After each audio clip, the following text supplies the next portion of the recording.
On dit que le meilleur moyen de vivre le bonheur, c'est de le partager avec les autres. C'est justement cela, lire ensemble, le thème de ce 23e salon du livre francophone de Beyrouth.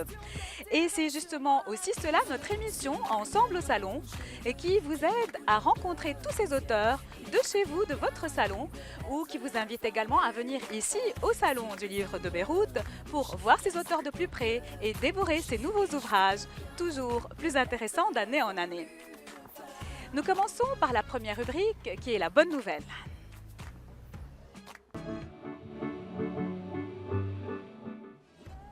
Comme promis, chaque jour, je vous annonce la bonne nouvelle du salon. Aujourd'hui, il s'agit de la remise du prix Méditerranée de la poésie Nikos Gastos à El Aouid pour l'échappée. Félicitations! Et en ce moment même, une lecture poétique d'extraits de ce recueil se déroule. Vous ne pouvez pas y échapper. Et c'est ainsi également, chers téléspectateurs, que nous allons recevoir au cours de notre émission aujourd'hui de grands auteurs, dont l'invité d'honneur du salon Salah Steiti qui va nous rejoindre dans quelques instants. Mais avant, permettez-moi de vous rappeler le quiz de l'émission Ensemble au salon, un quiz donc auquel vous pouvez participer et vous courez la chance d'emporter des lots de valeurs de la boutique 1, 2, 3 Paris, qui est notre partenaire durant cette émission. La question est simple, quelles sont les valeurs de la marque 1, 2, 3? Pour y répondre, vous entrez sur la page Facebook de MTV Lebanon et vous cliquez sur l'icône du concours. Vous n'avez qu'à écrire votre commentaire et donc courir ainsi la chance de remporter des lots de 200 000 livres libanaises chacun de la boutique 1, 2, 3 Paris. Vous pouvez également entrer sur notre hashtag Ensemble au salon, poster vos plus beaux traits d'esprit, vos jeux de mots sur donc, le hashtag Ensemble au salon et vous allez également courir la chance de remporter de très beaux livres à la fin de notre émission qui se terminera avec la fin du salon le dimanche 13 novembre.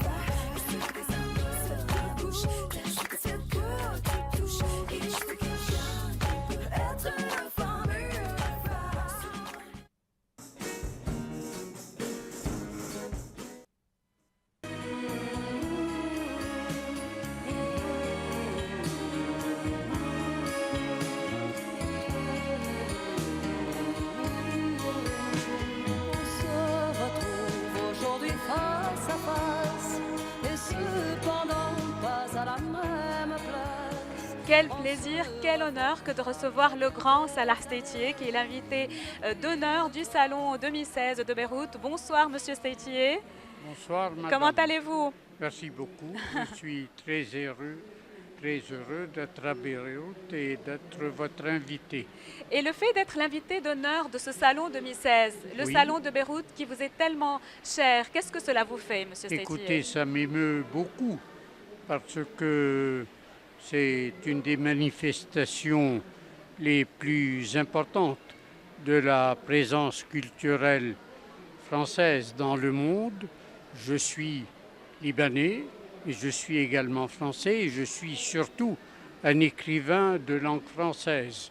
Et donc, dans la ville où je suis né, je ne vais pas vous dire il y a combien de siècles, mais il y a longtemps, je suis heureux qu'il y ait la 26e, non, la 23e, La 23e je crois, édition du salon. édition de ce salon du livre, qui est l'un des plus importants du monde francophone et qui réunit, je l'ai constaté, pas mal d'écrivains de langue française venus de France, venus du Canada, venus d'ailleurs et venus évidemment du Liban.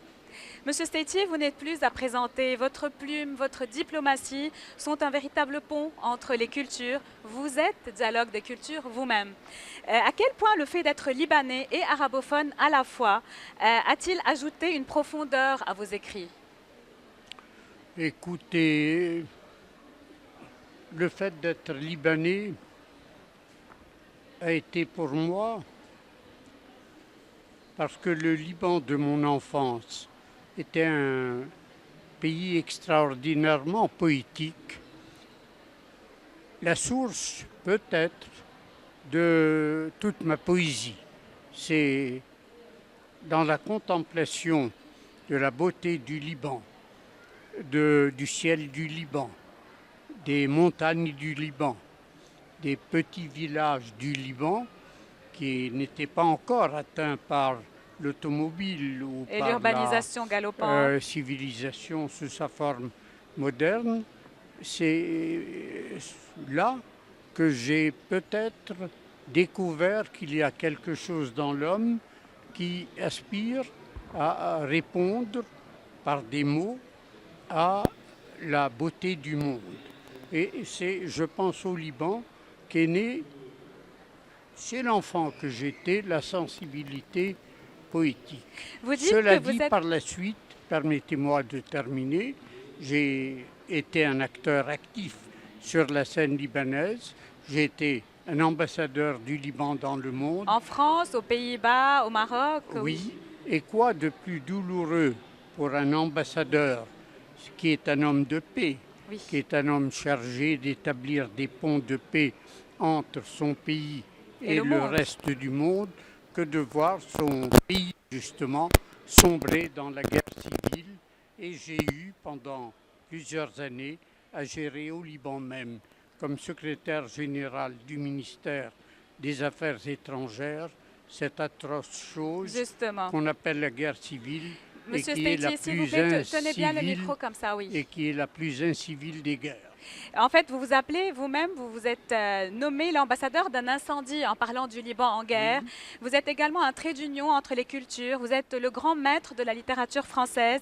Et vous dites finalement que vous êtes visité des faits de la langue française et des djinns de la langue arabe. Quel beau mélange de cultures et quel beau message de la culture arabe en français vous véhiculez à travers le monde.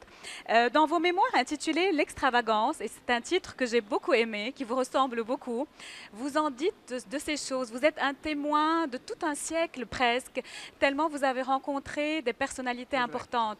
Vous avez rencontré sûrement des grands de la littérature, comme Gabriel Bounour, sûrement, qui est votre maître à penser. André Gide.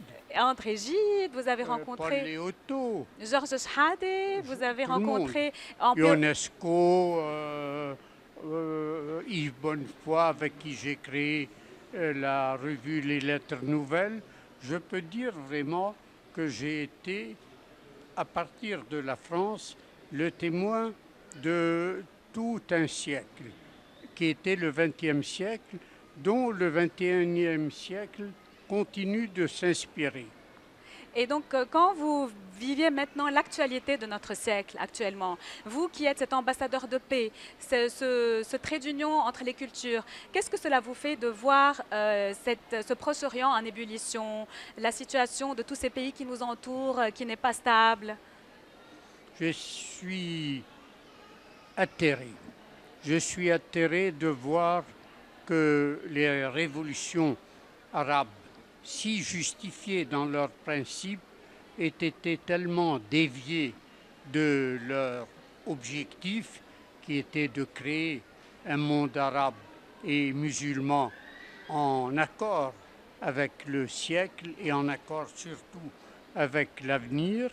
Et j'ai été atterré que des régimes outrageusement anti-démocratiques se soient installés là où les révolutionnaires du printemps arabe rêvaient justement d'établir enfin dans le monde arabe la véritable démocratie.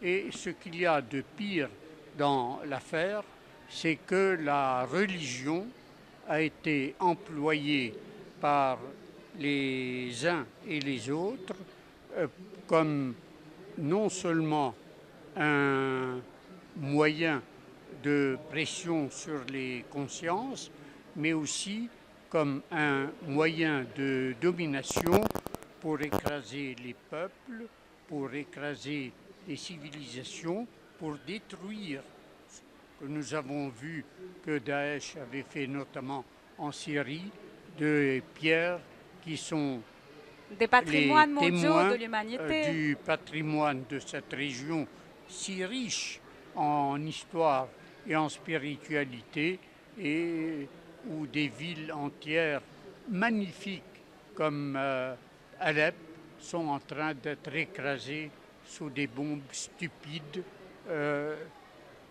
par C'est malheureux. des régimes qui ne sont pas à la hauteur des Attentes du circonstances qui les ont amenés à être élus à la tête de ces pays. Salah Sethi, pour terminer sur une note plus positive, vous dites que depuis que vous êtes petit, les mots, l'amour des mots, vous dévorez. Si vous deviez qualifier ce salon du livre francophone, la francophonie au Liban, en un mot, quel serait ce mot? Elle est libre et fraternelle. La francophonie libanaise n'est pas une francophonie prétentieuse, c'est une francophonie à l'écoute de la France, à l'écoute de l'identité libanaise et à l'écoute de toutes les identités fraternelles dans le monde qui sont à la fois liées à des peuples, liées à des races et liées à des cultures. Et il y a une convergence admirable à travers toutes sortes de manifestations en Afrique, en Amérique du Nord, en Méditerranée, pour dire que la francophonie libanaise n'est pas seule, que la langue française n'est pas seule, et que tout en étant, nous, Libanais, très fiers d'appartenir à une civilisation vieille de 6000 ans, nous sommes également très heureux, à travers la langue française, de préparer les voies de l'avenir.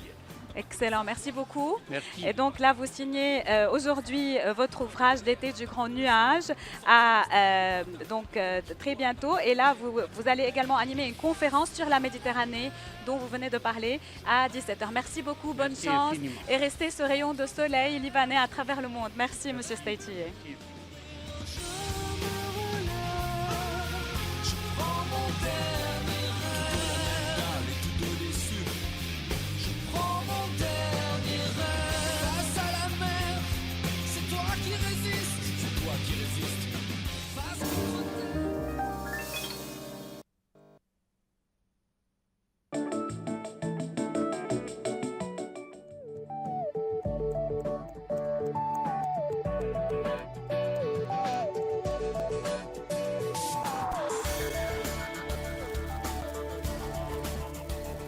C'est un véritable voyage que nous vivons avec Frida Ambar, qui vit actuellement au Canada et dont la vie est un véritable aller-retour entre ces terres lointaines et le Liban. Bonsoir Frida. Bonsoir.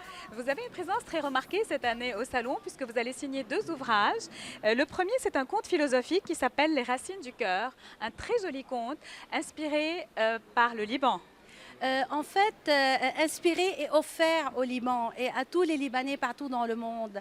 C'est l'histoire d'une petite fille qui anime par une larme magique un tarbouche. La petite fille habite à l'étranger et le tarbouche va passer avec elle 4 jours pendant lesquels il va l'initier aux très belles valeurs libanaises qui sont la famille, l'amour et le respect du pays. Ils vont beaucoup rire et pleurer ensemble. Très vrai, c'est un très joli conte que j'ai eu moi-même plaisir de lire. Donc c'est un conte qu'on peut lire à partir de 6 ans jusqu'à... C'est un conte qui 90 s'adresse avant tout aux enfants à partir de 10 ans. Mais les adultes, s'ils le lisent, vont beaucoup s'émerveiller et vont découvrir une philosophie de vie parce qu'il s'intitule Les Racines du cœur.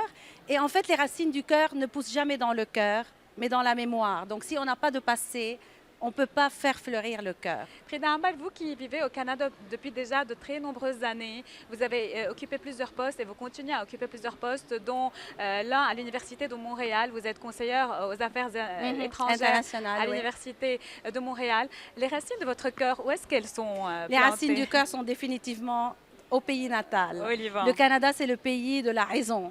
Le Liban, c'est le pays de mes émotions. Et vous avez également un autre ouvrage, Frida, qui s'appelle Hashtag No Rules. Là, on passe à un cas totalement différent. C'est un roman pour adultes, n'est-ce pas? Absolument, oui. C'est mon 4e roman. C'est un roman très très contemporain parce qu'il parle des relations très particulières qui se développent entre les hommes et les femmes et qui sont un peu les amis à caractère très spécial avec aucune obligation. Le titre s'appelle Hashtag No Rules parce que dans le premier SMS qu'il lui envoie, il met Hashtag No Rules. Ça veut dire on n'a aucune obligation, on se voit simplement pour nous amuser et pour du plaisir. Elle est d'origine libanaise. Quel sera son choix? Quelles sera ses aventures avec lui? Il faut lire le roman. Il faut lire le roman pour le savoir. Merci beaucoup pour votre passage sur Merci notre infiniment. plateau. Bonne chance. Merci. Et un salut spécial à tous les Canadiens, les Libanais canadiens qui nous suivent par satellite. À Merci bientôt. beaucoup. Au revoir. Seul dans ma chambre, un jour normal. J'apprends dans les journaux que je suis dans l'axe du mal. Je lis entre les lignes et je comprends qu'on veut me kill. Donc je ferme la serrure pour être un peu plus tranquille.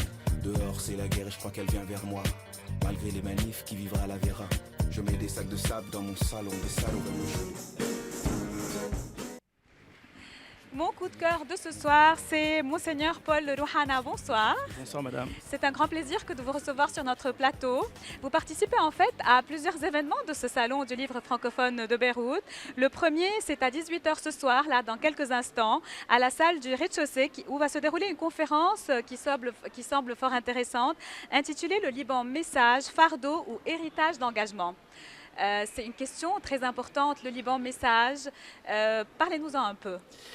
Et le Liban Message, c'est une formule qui a été dite par le pape Jean-Paul II en 1989. Bien-aimé de tout le monde, Voilà, le bien-aimé, le bien-aimé. saint Jean-Paul II. En 1989, et il avait dit que le Liban était plus qu'un pays, c'est un message de liberté et un exemple de pluralisme pour l'Orient comme pour l'Occident.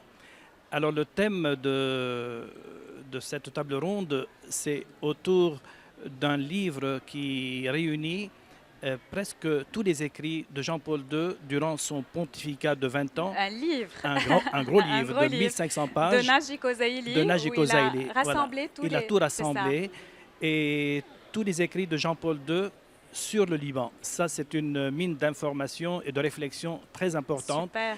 Alors, le thème de cette table ronde, c'était de voir justement si le Liban Message était devenu un fardeau, faute de témoins, parce qu'on n'y croit plus, parce que ça peut être une formule fictive ou idéaliste, ou non, c'est un héritage qui est toujours vivant et qui appelle toujours des gens qui s'engagent pour le Liban Message. Alors voilà, nous allons un petit peu proposer cette problématique pour voir si vraiment la formule de Jean-Paul II est toujours actuelle 20 ans après, ou même 30 ans après. Oui, son passage au Liban. Monseigneur Rouhana, vous participez aussi le samedi 12 novembre, n'est-ce pas, à une autre table ronde concernant le livre du patriarche Rai. C'est-à-dire, je devais participer, donc je n'ai pas encore... ah, d'accord. Bon, mais ça, c'est un livre aussi très important. C'est très intéressant d'en parler. Ça s'appelle Au cœur du chaos. Ce sont des entretiens avec le patriarche Maronit Rai. Et à quel point les pensées de sa béatitude sont-ils importants pour les chrétiens du Moyen-Orient en difficulté? C'est-à-dire, là, c'est dans ce livre d'entretien avec Isabelle Dillman, le patriarche Rai trace un petit peu son parcours qui est celui aussi de beaucoup de chrétiens et de chrétiennes dans le monde, au Liban et dans le monde arabe. C'est-à-dire qu'on peut être chrétien dans le chaos. Ce sont des chrétiens en temps de crise. Les meilleurs chrétiens, les chrétiens authentiques se déploient habituellement en temps de crise. Et le patriarche, dans son parcours, il a toujours ramé à contre-courant. Et jusqu'à maintenant, comme patriarche, donc je crois qu'il y a une leçon vraiment d'espérance très forte dans ce livre. Et il ne faut pas avoir peur un petit peu de la situation de crise. Au contraire, ça peut stimuler un homme de foi. Ça peut le stimuler pour aller de l'avant, pour changer, pour réformer ce qui peut être réformé. en comptant sur Dieu et sur la grâce de Dieu. Monseigneur Paul Johana, merci beaucoup de votre passage sur notre plateau et pour ces paroles qui sont également un message pour les téléspectateurs. Merci Voilà, beaucoup. merci madame. Merci. Merci.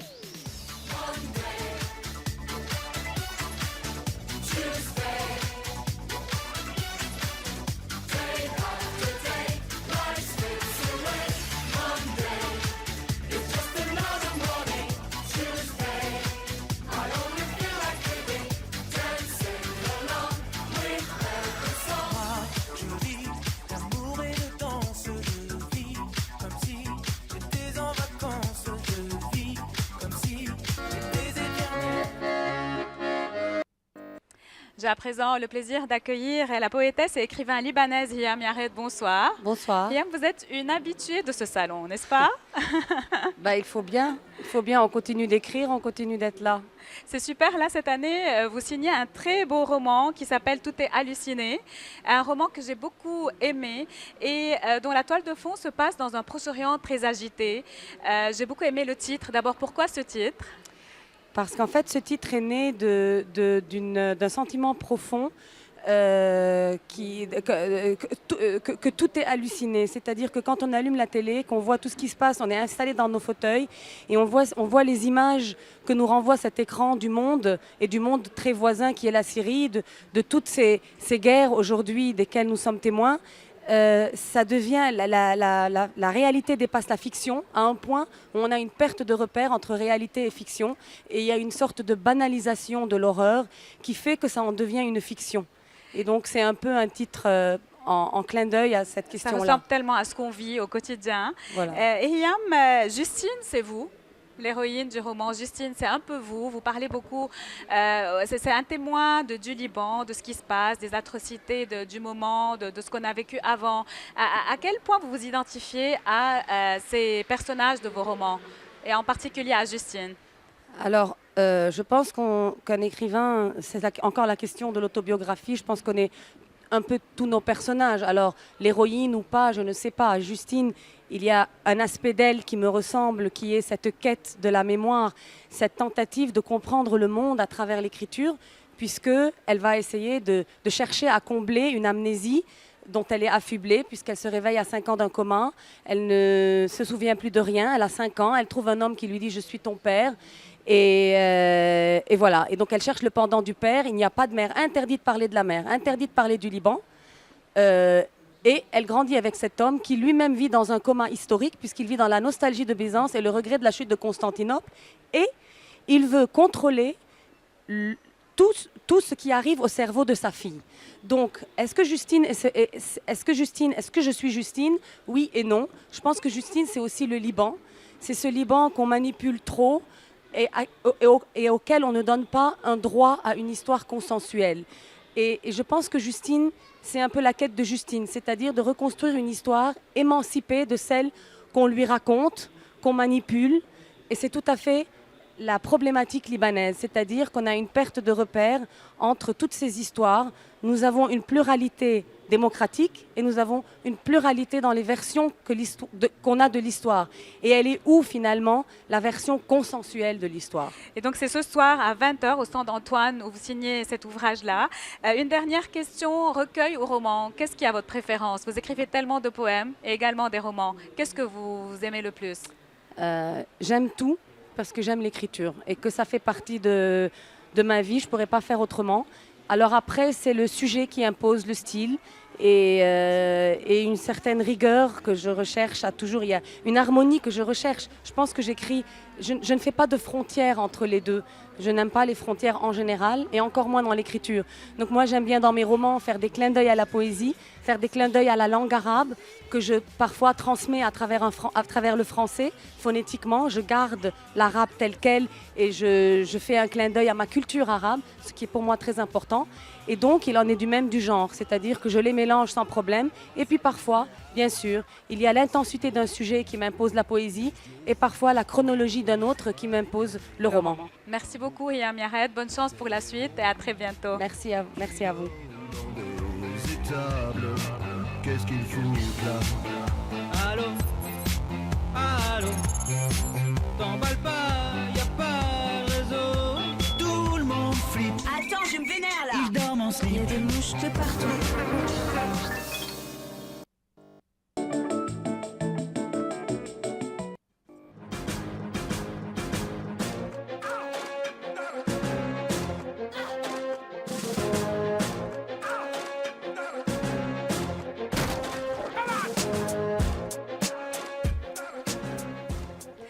Cette année, l'émission du Salon du livre francophone de Beyrouth, nous l'avons voulu ponctuer de plusieurs rubriques pour plaire à tous les publics. Et dans la rubrique Un livre voyage, j'aimerais vous présenter chaque fois un beau livre qui parle d'une belle région du monde. Mon coup de cœur pour aujourd'hui, c'est ce livre-là qui parle donc de Paris à travers les 100 tableaux qui racontent Paris, le Paris du 19e siècle. C'est un bel ouvrage plein de beaux tableaux des impressionnistes du 19e siècle. C'est un ouvrage de Pascal Bonafou et dont le fait de voir tous ces tableaux-là va nous donner un peu plus de culture artistique et également une culture de ces pays-là, de cette ville-là qu'est Paris, de ce pays-là qu'est la France au 19e siècle. Les beaux livres, c'est quelque chose aussi de très intéressant. Ce sont des ouvrages qui ne sont peut-être pas très nouvellement édités, mais qui restent des livres de chevet, des livres de salon à mettre et à feuilleter très souvent. Donc comme ça, à chaque fois que j'ai une nouvelle envie de vous montrer un nouvel ouvrage, on va en parler dans Ensemble au Salon. C'est ainsi, chers téléspectateurs, que notre émission de ce soir prend fin. Merci de votre fidélité et à demain à 17h30. Au revoir.